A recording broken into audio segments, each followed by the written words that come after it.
The 10 most common mistakes you make when paying off debt. Before I start this video, take a look at your bank account. Every month, you will see some positive and negative numbers. Do you notice that some of these negative numbers are recurring monthly? For majority of us, we will see some negative recurring line items.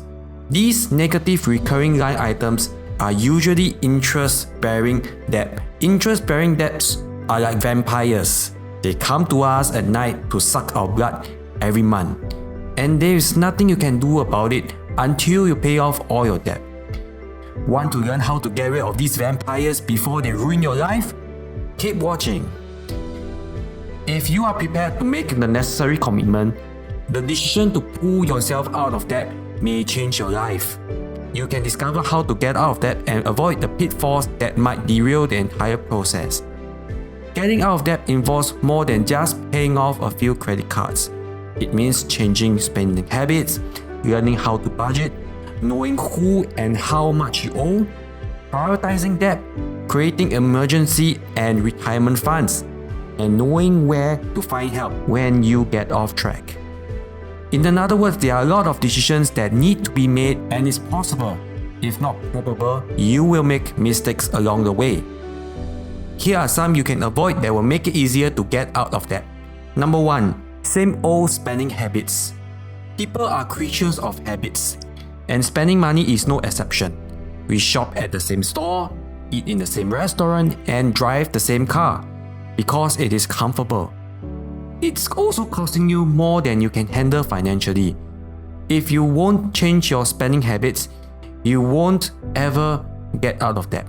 Start with your morning habits. Have your coffee and breakfast at home. Go to lunch with a brown bag, not a wallet. In the evening, watch games or movies on TV while eating a home-cooked meal.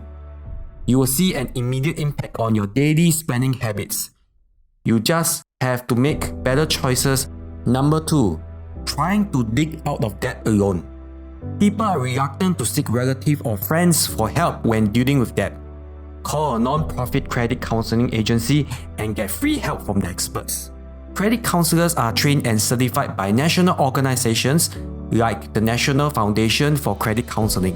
They can suggest debt relief solutions like debt management program, credit counseling, debt settlement, or if things are really way over the edge, bankruptcy. The credit counselors advise you on creating budgets and recommending a solution that you can take it or leave it, and it's free. Take advantage of that. Number 3. Signing up for debt relief program but not understanding what is expected. It is rare to get a quick fix solution to that problem. If someone promises that you can get out of debt really quick, you should stop listening to them and look elsewhere.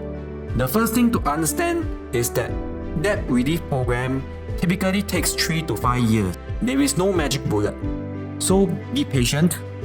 Second, check up on whatever company you choose for debt relief. Better Business Bureau or the local state attorney's office are good places to start. Credit unions, universities, and military bases should be reliable sources for recommendations. Be sure whatever organization you choose is licensed and does not have a record of consumer complaints. Number 4. Not creating a practical budget. It is difficult, if not impossible, to gain control of your finances unless you have a budget. People think it's too much work until they get 20,000 in credit card debt and wonder how in the world that happened. Develop a realistic budget that addresses your financial needs like housing, food, healthcare, insurance, and education, but still creates room to make payment on debt. Put away the credit card and pay only with cash. That might mean reducing or getting rid of things like dining out, entertainment, shopping for new clothes, cars or electronics. But if you are serious about getting out of debt, operating with a budget and paying cash is a great start. Number 5. Trying to pay off multiple debt at once. Consumers with multiple sources of debt, such as credit cards, mortgage, student loans, and so on, often try to address each one every month. It's really a bad move. The solution is simple.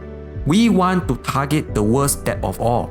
The worst debts are the ones with the highest interest rates. The interest rate on credit cards usually range from 2.5% to 3.5% a month. And if you stretch that out for a year, that's about 51% per year. 51% per year is insane. If you do not pay it off as soon as possible, you will immediately be locked into a vicious cycle of paying interest. Go back to your budget, trim spending to bare bones on everything but essentials, and create $100 and preferably $1,000 surplus that goes directly at the credit card with the highest interest rate. When that's paid off, go after the card with the next highest interest rate and keep going until all credit card debt is eliminated. Mistake number 6, closing accounts when they are paid off. The solution to this problem is simple.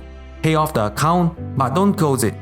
The credit scoring system relies not only on how much money you owe, but how much credit you have available. Having credit available but not using it shows restraint and you can improve your score.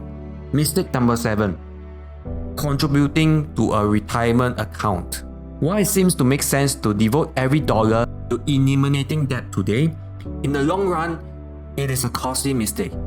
You should contribute at least 5 to 10% of your income to retirement savings as soon as you begin working, and don't let eliminating debt cut into debt. Time is the most powerful tool in retirement savings. The earlier you start contributing to a 401k or other retirement funds, the better you will be at retirement. Find other places in your budget. Number 8, not setting aside emergency savings. More than half of American consumers don't have enough cash to cover an unexpected expense of $500 or more. It is impossible to predict such an event. Events such as loss of a job, car accidents, or burst plumbing can happen anytime. This is exactly why every home needs an emergency fund. Experts say put 3 to 6 months of expenses aside for emergencies. It might take a while to get there if you are focused on paying off debt. But again, it has to be part of your monthly budget. Set aside at least 5% of your income in an emergency fund, at least until you have 3 months of expenses covered. Number 9, not verifying your credit report is correct. Checking your credit report for inaccuracies is an important step in your journey to reduce your debt. You are allowed a free credit report from each of the major credit reporting bureaus: Equifax, Experian, and TransUnion. Speed them up once every 4 months. Check them closely for incorrect delinquencies or balances that hurt your credit score, and it could make a difference in your ability to buy a house or car or obtain more credit. Number 10, not prioritizing your debt. Most people want to get out of debt, but some people simply can't get focused. It is not a priority for them. The best solution could be to consolidate your debt and just make one monthly payment every month. Another way to get focused would be to take a piece of paper like the size of a credit card and write down the 5 debts you want to get rid of. Tape that piece of paper to your credit card. Every time you reach out for the card, you will be reminded that you are adding, not subtracting, to the problem on the page. Best way to get out of debt. Now, you know the steps towards avoiding debt, but there's still a stack of bills on the counter. What should you do? Here are a few steps that should help getting out of debt. Many of them are first cousins to the list of mistakes. Check your budget. There always are areas where you can shave a few dollars free and create extra cash to apply to the debt. One less night of eating out, that's $20 saved. Take your lunch to work every day, that's another $20 saved. Watch the movie or sporting event at home, and that's another $20 saved. Bury your credit card. That is what got you in trouble in the first place.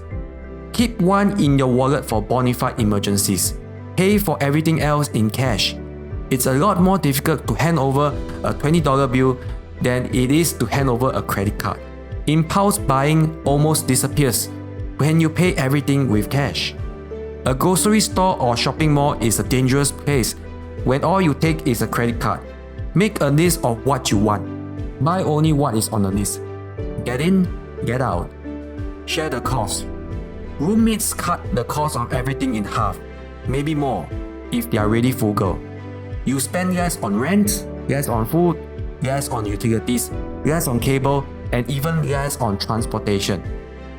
In most cases, the savings generated by splitting costs will be enough to drastically reduce your debt by itself. Take one more look around the house. Do you really need $100 a month worth of cable TV? Does paying $50 to $75 or for a round of golf make sense? Can you mow the yard and clean the house yourself? How about exercising without a gym membership? All these things are nice to have if you are not in debt. Dump them until you have paid off the last of your credit cards. Get some help.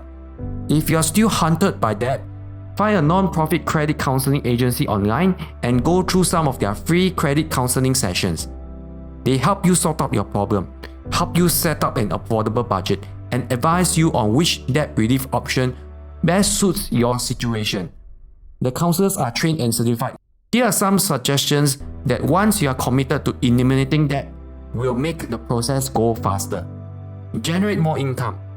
That is a polite way of saying to take on a second job. Most people will respond, I don't have the time. But you have the time to visit restaurants, to visit shopping malls, golf courses and gyms, right? Those take time and cost money. Use that time to make money and put it all towards retiring your credit card. Pay all bills on time. You are just giving away money when you are late paying monthly bills. Late fees are a goldmine for credit card companies, landlords and banks. To do any extra work, don't give away your money. How about a garage sale? Everyone has old TVs, computers, exercise equipment, furniture and clothes that they simply don't use anymore. Let someone pay you to take away your junk. If you haven't looked at the interest rates you are paying, especially on credit cards, take a look at your statement and find out. If you have been a consistent, on-time payer, your credit card company will want to retain your business. Tell them if they can to drop your interest rate to a lower level. This is one area where ask and you shall receive.